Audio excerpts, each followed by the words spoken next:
Welcome back.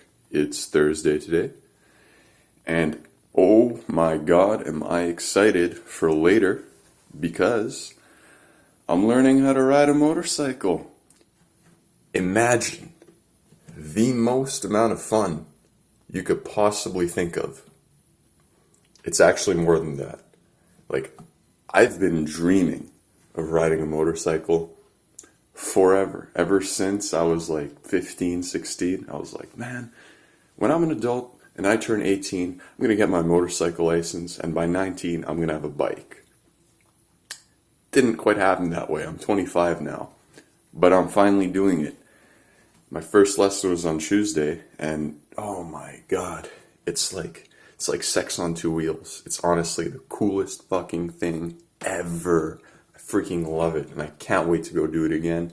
Can't wait to go back to those lessons and just hop on a bike and just do it. It's such an experience. I love it. And I'm looking forward to next year. After I get my license this year, probably sometime next spring, I'm going to buy a bike as quickly as possible. The moment the snow melts here in Montreal, boom, I'm getting my used bike. Well, I'm going to buy used. It's usually the way to go. Bought a used car. One of the best things ever. Such a great deal. Just such good bang for your buck. If you know how to find a deal on a used car, it's the way to go. Never buy used. Or never buy new. Always buy used. So I'm going to get a sick used bike. And then my dreams are going to come true. And I just can't wait. But yeah. It's a bit of what I want to talk about today. The motorcycle stuff. I don't know if you could see behind me here.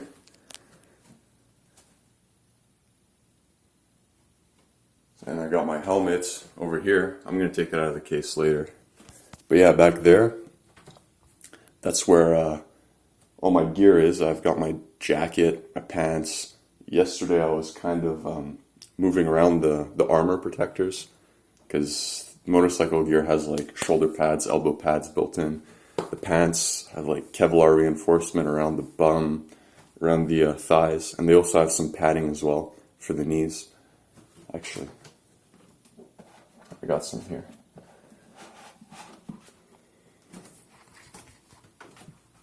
Kind of looks like this.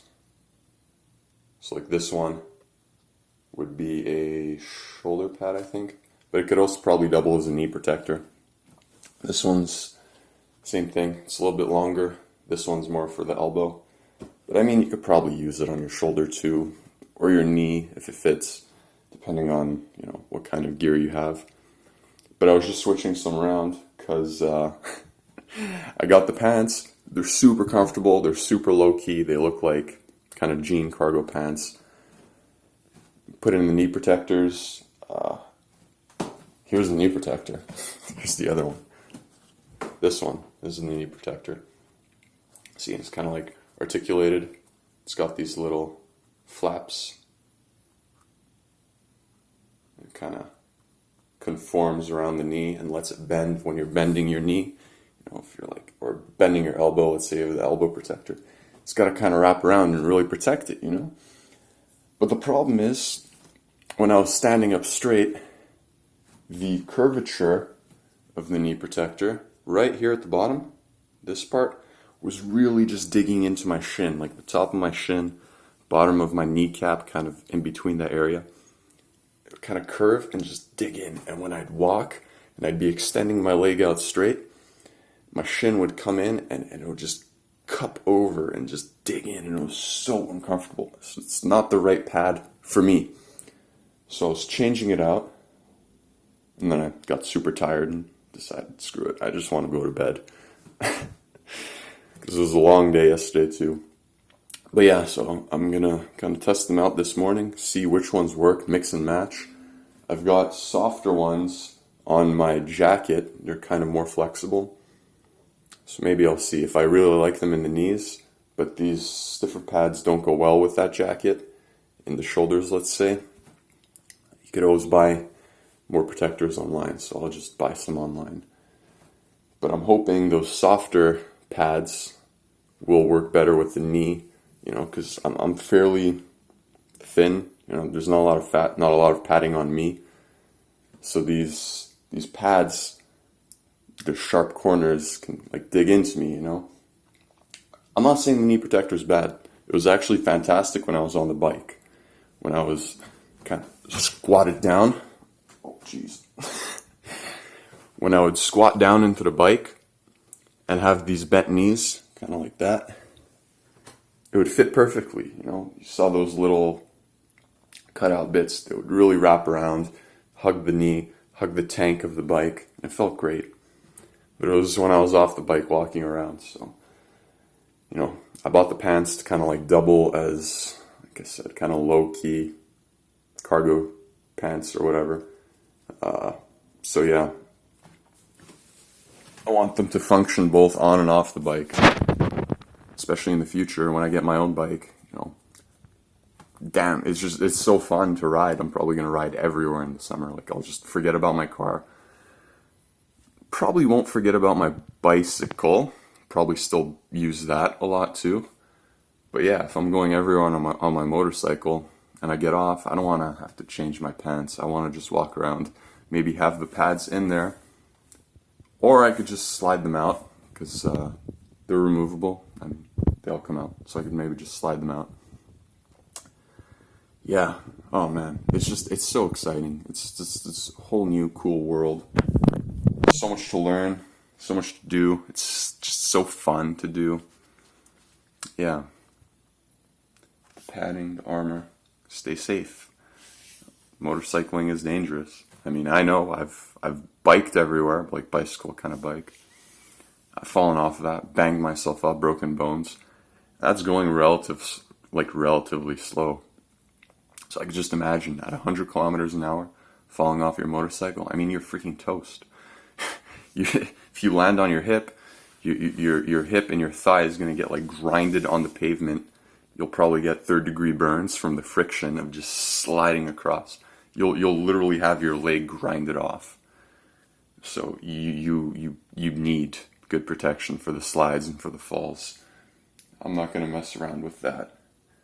It's expensive. Yeah, it's expensive, so it's not for everyone. But actually, yeah, I kind of want to talk about that. Like, why did it take me so long? I mean, it seems like I freaking love it, right? Why didn't I do this earlier? Well, I used to make a lot of excuses about this. There was always an excuse. It was either, oh, it's too expensive. I can't afford that. I'm not mature enough yet. I would just kill myself. My parents would never approve. They would kick me out of the house if I did something so reckless. My girlfriend, it's too risky. She doesn't want to lose me. She would never allow me to do something like that. Just excuse after excuse after excuse.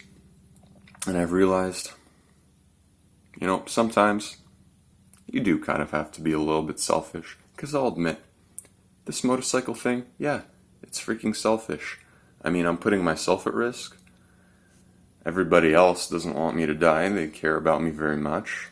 So I'm kind of doing them a disservice, I guess. But, you know, the way I justify it is I'm going to be happier. I'm living life to my fullest. And some of that energy will bleed onto them. And they'll get to feel it too, you know. So I get it. They're afraid. They're afraid. They'd never do it. Like my mom, never the type to be on a motorcycle. I don't think. The way she talks about it. My dad, I could maybe see him do it, but he's probably just averse to the risk. You know, he's more of a family man kind of guy. Yeah, so I'm just not around people who would ever motorcycle or even bike long distances the kind of way I do, like bike to work. My girlfriend would never do it. My parents never do it. They take their cars. My brothers don't do it. They take the bus or they get driven or they drive themselves now because they have their license. So yeah, it's tough. It's tough to justify these things when everyone's telling you no, no, no, don't do it, and your heart's telling you yes, yes, yes, you got to do it. So now finally I decided no more excuses. Let's go try it. And, you know, let's say I actually hated it. Well, what did I really lose? Not much. It's like $1,000 for the lessons. It's an experience at the very least. If I really didn't like it, I just returned this gear back to the wherever I bought it or sell it used. It's not the biggest loss. So the risk here is pretty small, but the reward is massive. I mean, it's like the greatest thing ever. I'm telling you, you should go try it. A lot of people are going to tell you to be fearful of it, but honestly, the people that do it, they always tell you, holy shit, this is the coolest thing. I haven't met one single person in my whole life that's ever ridden a motorcycle and said, nah, I didn't like it. Not one. I mean, that should tell you something. Everybody who doesn't ride motorcycles say, holy shit, they're death traps. They're the worst thing ever. They're the most dangerous. You know, I see the motorcycle on the road. The most annoying person on the road. They're so dangerous. They all drive recklessly. And, you know, putting myself in danger. You know, they're risking my life too. Because, you know, who do you want to believe? The people who actually ride motorcycles and say, yeah, I've tried it. It's the greatest thing ever. Or you're going to believe all the people that have never even touched a motorcycle in their lives to tell you what the truth is. Or go be your own judge. Go try it yourself. Like I said, I'm sure there's somebody out there who doesn't like it, who tried it, it wasn't for them. Absolutely. I can imagine it. I mean, they're kind of scary. That's part of the appeal for some. But to others, they're just too scary. For others, maybe they really are too expensive. For me, I mean, the way I overcame that hurdle, that excuse, was telling myself not that I can't afford it, but asking myself the question, how can I afford it? Because they are kind of expensive. The gear, all of this is about $1,000, $1,200. If you want to go for the high quality stuff, you could probably get cheap stuff for like $500. But do you really want to risk your own safety that kind of way? Do you really want to risk the quality of the materials? It's not going to feel quite as good. I mean, I tried 2 helmets. I bought one online. It was on special. It was on liquidation price. Still like a medium budget kind of helmet. And it wasn't quite right. Not to mention there was a piece that was broken. Part of it, they have like drop down visors actually. I'm going to show you right now. Ah yeah, check this baby out. Look at the freaking graphics on this thing. It's so cool. It's really unique. Here, check out the back. Straight through red line. Man, this thing's awesome. But yeah, so my other one, it was a white one. Still beautiful. I actually really liked its simplicity. And it was very visible. It was like this bright white. But over here, so you've got the visor. I don't know if I could do this with one hand. It kind of clicks into place.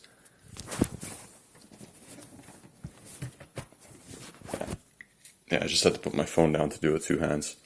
So here, this visor comes up and down. And then internally, there's a drop-down visor. Wow, you really can't see it, eh? Okay, there it is. You see that? Nice, there's my reflection. So this thing drops up and down, up and down. That's probably crappy quality. Yeah, it's hard to do with one hand, by the way. So yeah, that drop-down sun visor wasn't really working, and it was a problem. So I decided to just send it back. And I went to my local motorcycle shop. Local, it's about 30 minutes away from here. In case you don't know, I live out in the suburbs. So yeah, I went into the city, motorcycle shop, tried on a whole bunch of models. This one here, it's about $350. But you could really feel the difference. It was a lot more comfortable to like put on my head. And the build quality is a little bit higher. Like stuff just feels sturdier. You really can't see anything in here. Alright, I'm going to switch over again. So yeah, just everything is a little more solid. It's like the difference between, I don't know, say a Honda Civic and maybe an Acura. Something like that, you know? Feels nicer in there. It's a little more luxurious. It's not high end. This is like the higher end of medium range versus my other one, which was like the lower end of medium range, maybe towards the cheap end of helmets. But I mean, helmets last for 5 to 7 years before the foam starts to become brittle and degrade and they kind of lose their safety features. But if I'm going to be in there for 5 years, might as well enjoy it. That, like, this is probably the most important part of your motorcycle other than your actual motorcycle. So I'm willing to spend a bit more there. It's like an investment. And again, I could have said, oh man, it's so expensive. I'm just going to go for the cheapest. Let's cheap out. But instead, I ask the question, how can I do it? And how can I do it? Well, I just worked an extra 3-4 shifts of Uber to afford the extra little bit, you know, an extra 10 hours, 12 hours of work. Not a big deal for 5 years of enjoyment now, you know. I think it's worth it. To some other people, how to afford it might be, well, let's skip out on the bar for 3-4 weeks. Let's not spend $50 on drinks. Let's instead keep a night in, maybe have the boys over for a barbecue, buy some beers from Costco, let's say. A lot cheaper from there. You can get a lot more beer per dollar instead of at the bar. Stuff like that, you know. How can I do it rather than simply just, I can't do it. Here, I actually was keeping my gloves inside of the helmet. So these gloves, again, could have went on Amazon, bought cheap-ass $40 leather gloves. How well are they going to really protect me if I were to slide and scrape my hand along the pavement? Dubious, I don't know. So just went to the motorcycle shop again, talked to them about all the different features. See, these are proper motorcycle gloves. They have hard thing for the knuckle. Each finger has extra padding in the zones that's necessary. Over here, the palm. There's this thing. It's a slider. It would take all the pain away from your palm in case of a really prolonged slide. So it's reinforced. They're made of like full grain leather. So it's like high quality stuff that won't just tear apart if you were to hit the floor hard and just slam your hand on. It's not really going to tear apart. It's strong enough to withstand. You know, and these gloves, they're comfortable as hell. If I bought the cheap Amazon ones, maybe they wouldn't be quite as comfortable. So it's worth it to invest in the quality, I would say, especially for the gear. Helmet, gloves, I mean, those are like the most important parts. Then there's the jacket. I'll probably get into that another day. All of that. And then your bike. Yeah, it's expensive. I mean, $1,200 for equipment just to get on the bike. This is not even like the bike itself. And then top that all off, here in Montreal, we only really get to ride for like 6 months, maybe 7 if we're lucky, because the winter here is fairly long. You're not even allowed going out in the snow. I don't think it's legal. There's no such thing as snow tires for motorcycles. And if there were, I mean, what kind of crazy person would do that? The kind of snow we get here, it's like up to your eyebrows sometimes, you know? So yeah, bit of a hobby. It's expensive. It's not super practical to get around. I know some people make it work, especially if you get a smaller bike. Smaller engine, more fuel efficient. You know, a little bit on the cheaper side. You could probably maintain it yourself if you learn some basic mechanic tools. Change the oil, all of that. It's probably much easier than in a car. So yeah, maybe it could be cheaper, but then the insurance is fairly expensive. So you're probably not going to save money getting a motorcycle, as far as I know. I mean, I'll let you know in about a year when I actually get it. and I'm riding it and I'm living it and experiencing it and I've paid for everything and I know exactly each little detail, I have a suspicion I could maybe make it cheaper than a car if I'm using it a lot during the summer. Because I mean, they are more fuel efficient. They are cheaper to buy. Like a really high-end bike might be around $10,000, $15,000. If you get one used, you could probably get it for $7,000, maybe $6,000 if you find a real steal. A lower-end bike, they're like $6,000. Let's say a sports bike, like a beginner kind of bike, 400cc, 300cc. If you get one used, who knows? Under 5,000. I mean, compare that to a car. Cars are like 10,000, 20,000. Some are 30,000 brand new. High-end cars are like 100,000 brand new. So you definitely save there. You definitely save on gas. But then you don't get to use it the whole year, so you still need a car if you need private transportation in your life. So there's a lot of details to consider, and I'll have it all down for you if you want to know eventually when I figure it out, when I get it next year. Alright, enough of the rambling. I'm just super excited. I'm just talking. I'm really looking forward to going back and trying out day 2 of motorcycle school. We're doing gear shifting today. We're actually going to get to go a little bit faster. We're going to do tighter turns. We're going to learn how to counter steer, counterbalance, all this cool stuff. And I'm so excited. Man. So yeah, probably see you tomorrow, and I'll let you know how it goes.